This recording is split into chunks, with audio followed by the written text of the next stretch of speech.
In our previous video titled LP-led and GP-led private equity secondaries, we talked about the growing trend in GP-led secondaries, as well as the use of continuation funds. Well, in our June 2022 video newsletter, which you should subscribe to in the link in the description below if you don't already receive it, we took a deep dive into an example of a continuation fund in the CD&R Belron deal, where a CD&R fund, Fund 10, sold 61% of its stake in Belron to another CD&R fund and related vehicles. Wait a second, there are two CD&R funds. How does that happen? Well, stay tuned. We'll show you by sharing our Mink Sites video newsletter.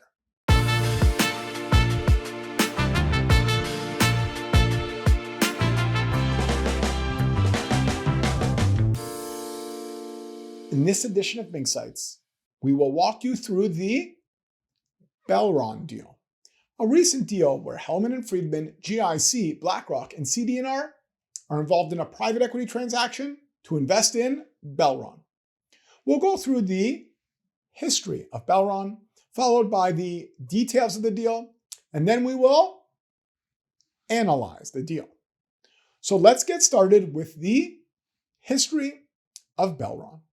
In 1897, the company, which was the very start of Belron, Jacobs and Dandor, was founded in South Africa. In 1927, after a few mergers and acquisitions, the company, which was renamed as the Plate Glass Beveling and Silvering Company, won contracts with GM and Ford to supply glass in vehicle assembly. In 1939, the company made bullet-resistant glass for the war. In 1990, after many international acquisitions throughout the years, the combined company was renamed Belron.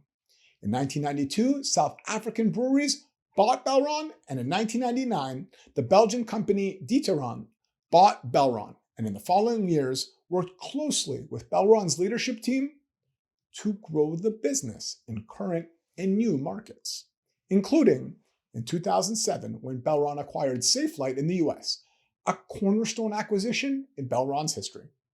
In 2018, CD&R Fund 10 acquired approximately a 40% stake in Belron in a transaction that valued the company at 3 billion euros. So let's look at the details of the deal we're talking about in this video. CD&R Fund 10 sold 39% of its stake to funds managed by Hellman and Friedman, GIC, and Blackrock private equity partners, valuing Belron at 21 billion euros. And CD&R Fund 10 sold the remaining 61% stake to CD&R Value Building Partners 1 LP and related vehicles to continue CD&R's partnership with Belron.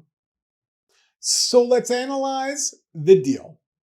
If you were paying attention to the details of the deal, you probably noticed that a CD&R fund, Fund 10, sold 61% of its stake in Belron to another CD&R fund and related vehicles.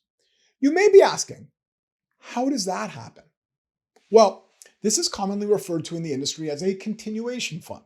CD&R was able to sell their position of Belron in Fund 10 so that some of the investors in Fund 10 could sell their positions, the investors that wanted their capital back. At the same time, CD&R can continue to hold on to Belron through a continuation fund, which may have new and existing investors that want to take over the positions of selling investors from Fund 10. Now, to do this, CD&R would need to believe that Belron is a good investment going forward and still has the potential to add value. Well, CD&R does, and that's why they did this transaction. Investors. While traditionally these type of continuation investments were accessible through private equity secondaries funds, there are more and more standalone continuation funds being raised so that investors can access these deals directly. With the current economic situation potentially making private equity fund exits less lucrative, there's a chance that private equity funds may want to hold on to their investments longer. If this is the case, there may be more opportunities to invest in these assets through private equity secondaries funds, through continuation funds, or if you have the relationships with the private equity firms directly, well, you may be able to buy these firms through direct acquisitions.